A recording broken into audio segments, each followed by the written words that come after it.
Hey there, my name is Pravus and welcome to more Kingdoms Reborn, playing as the Emirates. We have made some fantastic progress in the last couple of videos. Population has positively skyrocketed. We're up to 526 right now. Some people starting to all die off of old age, kind of hitting that period where a lot of people were brought into the town at a ripe old age and now they're starting to die off. But we'll probably get back on this pretty soon. I imagine we'll keep that exponential growth growing. Also, we're researching things like machine guns and cannons because I fully intend on attacking some more people and trying to vassalize the entire world. But there are other things we can worry about back at home. For example, how fun would it be to go ahead and start growing a frick ton of spices? I think that would be fun. Now, we can go ahead and set up some farms off in this direction, and I guess I will, only because it's already in a really convenient spot. We don't need to grow more dyes. What I want to do is just grow a lot of spice, because remember, we recently learned how to make spices, and they are, apparently, a level 2 luxury that you simply have to grow. As far as I'm aware, there is no processing involved, which I consider pretty awesome. So we're going to go ahead and get as much of that going as possible, getting this kind of close to the 36 mark or so that we can keep people as effective as possible. 36 right there will work fine. Maybe one more farm over here at 35. All right, let's start with all of this and see how it goes. So we're going to grow spices. It's going to take me a little while to get all of this set up. We have to, of course, chop down all of these trees and stuff. I could just quick build, but I mean, why? And then we have to set up some more houses, but that'll be a whole nother luxury ready to go. And as far as I know, no refining required, therefore, raw profit. Maybe now would be a good time to actually set up a colony or something. And I actually have no idea if placing a colony extends your military range so you don't suffer as much of a penalty. That would be interesting, wouldn't it? Yeah, a port city of some sort would actually be very nice. Let's see if we can set one up over here. Is this an option? Not quite. Pretty close, though. I'm thinking we'll place it down over here because we'll have a couple of rivers for irrigation. Plus, there's lots of cocoa, coffee, grapes, cotton, basically a lot of luxuries in this approximate area that I would benefit from. And most other resources we can just import into the city without too much issue, I think. The trick is just finding a spot. This, oh, it can only be 1,000 tiles away. Well, that's unfortunate. All right, well, maybe we have to be a little bit closer then. That's an absolute shame, but maybe we'll be able to hopscotch into other colonies down here later. I don't know. Now, I have been thinking a little bit about colonization. Since we do have some spare population, I could start setting up a new autonomous little state. Now, the trick with that is, if we want to set up along the coast with a port-based colony, it has to be within 1,000 tiles of our nearest trade port. That's why I built a trade port way over here in the corner, trying to extend my range as much as possible. So, for example, I don't think that I can set myself up over here. Yeah, too far away. But I can set up right over here. There's some cotton in this area, as well as some dyes. So we could go ahead and claim this, and I'm hoping what'll happen is this will allow me to kind of hopscotch along the continent later. So we're going to send 10 of our people down over here to a new colony. I have some books and stuff to go through because I found some crates. How about a simple productivity book will be fine? And what do you mean this is inaccessible? There we go. No, it's not. Okay. And in here, we get to choose another biome bonus. Well, since we're going to be able to do cotton and stuff and dyes, I guess we should take advantage of the improved farming. So we'll go ahead and get started with that. Full storage, lots of resources to work with. Of course, the next thing we can do is start receiving a bunch of immigrants and transferring population over here. Don't need to do that right now. And we will be able to start transferring a lot of different resources back and forth. We'll need more logistics ports in order to make that all worthwhile. But to get started, just the absolute bare basics is what we're looking for over here. I guess I could just store the company's act card here for now if I wanted to. I don't really have any particular purpose for that. Beer brewing and tool making. Well, we're not going to be able to do much with that, but I guess we could say if this is going to be a farming area, we could also farm up lots of wheat and just make beer and send it back. That's okay. We don't need tools. Sure, why not? That sounds fun. All right, upgrade this thing again, and boom. All right, we got ourselves a level 3. So I'm going to go ahead and start planning out a whole new estate over here. But obviously, we need to now claim a lot more land. Ha ha ha, you thought that I was done with that. You were wrong. And we're going to stake one heck of a claim on this continent now.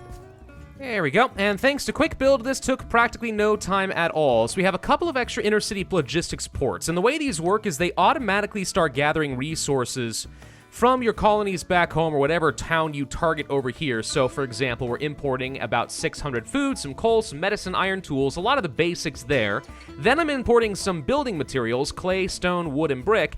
Then I'm importing some luxuries to make sure that these guys stay nice and happy. We'll probably want to set ourselves up some inner-city logistics over in the capital area as well, for the same reason. At least I think that it works back at the home city. But all we need to do is import a couple of goods, so it's not like we need to have an extremely robust system to have the same effect back at our capital. Of course, if you don't want to bother with the whole inner-city trade thing, you can absolutely ignore it and just go ahead and set up trading companies like we have everywhere else. But you can see that it's working. Clay's arrived, we've got bricks now, some coal, meds, iron tools are all coming in. And we've even got some of our luxury clothes. Yep. Everything's looking just fine and dandy over here. I am still going to try to be at least semi-self-sufficient when it comes to producing some food. I still think that's a worthwhile endeavor. And I am going to have a mess of farms set up over here. Hang on, let me quick build these so you can see them a little bit easier. And there we go. Okay, so I'm doing all this so you can have lots of cotton grown over here, plus a handful of wheat with a windmill in position to simply give a buff. I don't plan on grinding down any of this wheat. This is all going to be used to make beer in just a bit, but we're going to get a nice buff there, and the granary, of course, is boosting every one of these farms as well. So this is going to end up being a super productive zone. What we're lacking right now... Why are my military units over here? I have no idea. What we're lacking right now is going to be immigrants, and we can go ahead and just bring in a bunch of people right now from back home, and all of a sudden, boom, we're up to level 32. That is as many people as I can fit with my current neighborhood. We'll have to expand even more. That's the thing with quick build and trading and everything else. It becomes really easy to set up extremely productive colonies in practically no time at all. So how are we doing on our spice production? The spice is indeed flowing, at least a little bit, producing only a couple hundred per year. I'll admit, with the number of farms set up over here, I mean, I know we set up in midsummer, so it hasn't had as much chance to grow. This is a little bit disappointing, though. Not an absolute ton of delicious, delicious spice. Might want to continue setting up some additional farms and keep this going as much as we can. Regardless, it should mean that we are producing enough Tier 2 luxuries, and you can see we have a lot going across the board, that we should be upgrading these as much as we can. All we need to do now is start figuring out how to get level 3 luxuries. Alas, we'll probably have to wait until the Industrial Age, which actually is an option for us now. We haven't even finished with things like machinery and goldsmithing and stuff, but we could totally move on into the Industrial Age early. In fact, I probably should do that. Yeah, as soon as we're done researching how to build a glorious Sultan's castle, I think we go ahead and learn how to get into industry.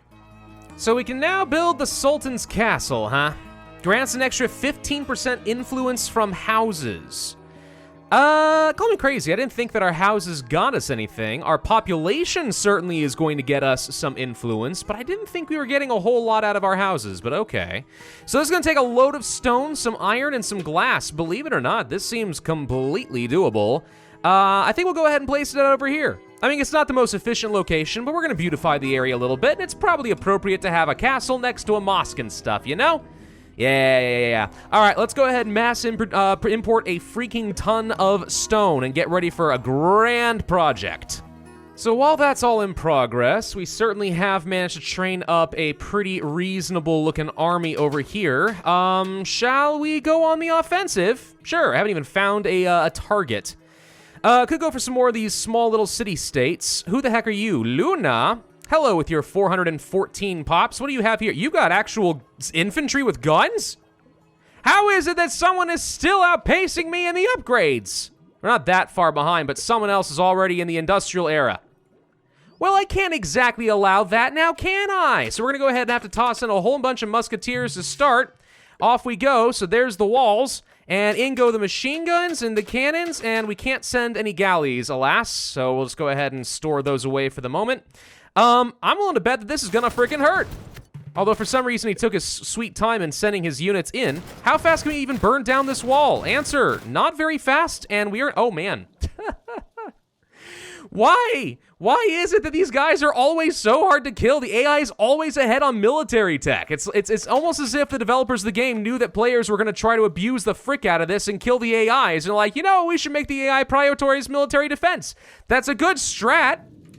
But clearly their town is nothing compared to mine. I don't know. Even with all of this, they're ahead of me in tech. That makes me sad. Oof, I am having to train musketeers at both my colony and my main city just to keep up with how fast they're killing these guys off. Yeah, okay. Late game, these guys start to be a little bit of a problem, especially with a minus 62% attack. Good lord, from distance from capital. So even setting up colonies in this area wouldn't expand my military influence enough to reduce this. Does this mean if you want to go for military conquest, you kind of need to place down in the middle of the world, right? Because I'm envisioning, what if I wanted to try and conquer a player who is all the way out over here, for example? Really far away from my capital, like this guy right here. It'd be borderline impossible, wouldn't it? I'm pretty sure it would. Yeah, okay. I'm not sure. Maybe the attack penalty is a little bit too penalizing, or maybe there needs to be eventually some sort of a technology that lets you overcome some of that penalty. Not completely, maybe, but at least somewhat. That might already exist. I don't know. I haven't experienced enough of this version of the game to find out for sure. But it'd be really cool if it did, because otherwise, that's really, really penalizing, isn't it? Oh my god, the walls are finally down. Okay, now we can start hitting his units. Take a look at my population here. Notice that pretty significant dip down? That was just from me having to train up units desperately trying to keep my front line from falling. We've sunk a lot of cost into this war for really not a lot of gain. The only reason it's going up this much, by the way, is because I had to set up even more immigration offices, and I've been buying immigrant cards trying to replenish my population because it's been freaking hurting so stinking much. And even as it is, pretty sure we're gonna need to go ahead and get some more soldiers in order to make sure we take that city. Yikes, dude. All right. Fighting other players is a little bit less pleasant. I've been listening to this for so long that I've kind of started detecting some musical rhythms and stuff inside of the gunfire. It's kind of funny, actually. I mean, if you listen to it.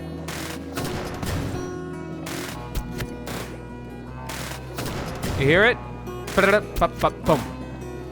Boom, boom. Boom. Yeah. I admit I'm going a little bit crazy. Combat is slow. I should point out, by the way, at this stage of the game that motivation books are now superior in every possible regard. Every 1% happiness above 60 gives an extra 1% productivity. Well, that should translate into like 48% more productivity, as opposed to a productivity book, which gives me only 20. So motivation's really quite good. Now, that said, what I wouldn't give to get rid of the romanticism book bonus that we picked up, and instead pick up rationalism. Man, can't believe I had totally forgotten that you could go for all the extra happiness just from building shrubs.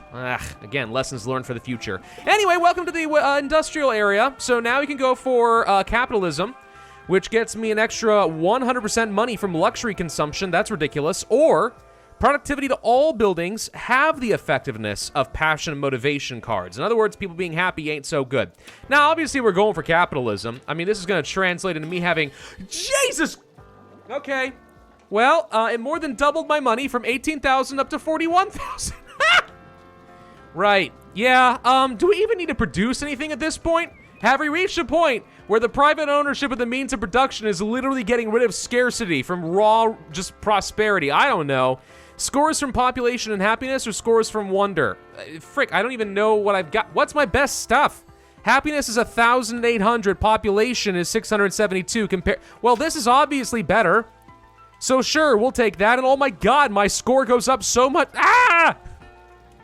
Hello, industrial era! Let the craziness begin. There's still a lot that we haven't done. For example, wouldn't it be nice to get some better freaking weapons? Maybe. What's conglomerate? Reduce their upkeep to 1. It's a global card. Meh. Industrial productivity per level? Could be kind of nice. Yeah, blah, blah, blah, blah, blah. Tell you what, I'm gonna go for one more round of homebrew because we could use another card in our other colony.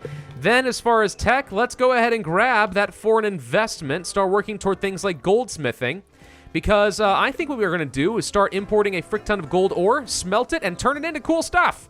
So what is this foreign quarter thing, and how does it differ from the embassy I already placed down? Well, it's huge for one. It costs a lot of money for another, but we weren't able to place it. Okay, unlocks a foreign port? Foreign ports increase the effectiveness of foreign quarters. So these things, would I like to buy a foreign port? Sure. So if I place this in their town, I get more value. That seems a little weird. Okay, I'm not sure how well that's gonna work, but we could try it. Let's see, is there a spot? There is. Go ahead and place one kind of close to all their ports. Make it more aesthetically pleasing. Boom. So now we've got a port that gets me no value in terms of influence. This is all the same town, right? It should be, yeah. What else does it do, though?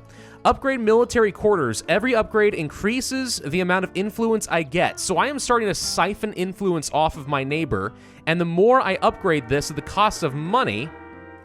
Wait, hang on. Oh, no, this also increases money income. So I spend money to make money. It's not going to pay for itself very quickly, but we could do this.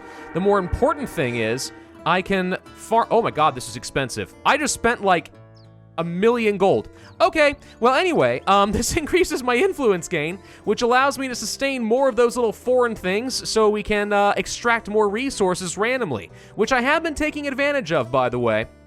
I've been using that to get extra, let's say, tulips and cannabis and stuff in order to supplement some of my own production locally. Since I can't produce too many more tulips, it's an easy way to get around it. So there we go. Now we're doing fine on that. One thing that's crazy to me is we're still not seeing a big uptick in spices. It says we're only producing like 500 per year. I've got several farms set on this. So it looks like then if you want to become a spice farmer, you got to be prepared to have a lot, and I mean a lot of farms set up for that. Challenge accepted. I can make that happen later, absolutely.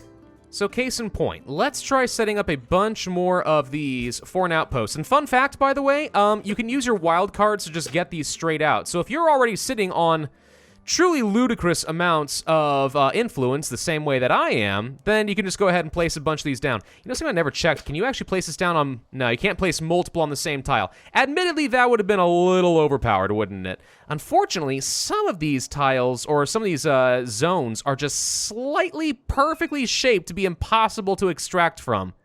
Yeah, that's a little bit frustrating, but it's fine. The important thing is I'm going to be extracting a whole load of gold.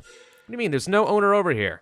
There we go. Okay, so now we should be extracting gold. I just placed down 4 of these, and each one's placing down 44, right? So that's going to be almost 320 gold coming in per cycle, just like that. And that's all basically funded by the fact that I just invested 1,000,000 gold in one of my vassals to produce even more influence, even though I'm already making ridiculous amounts of influence.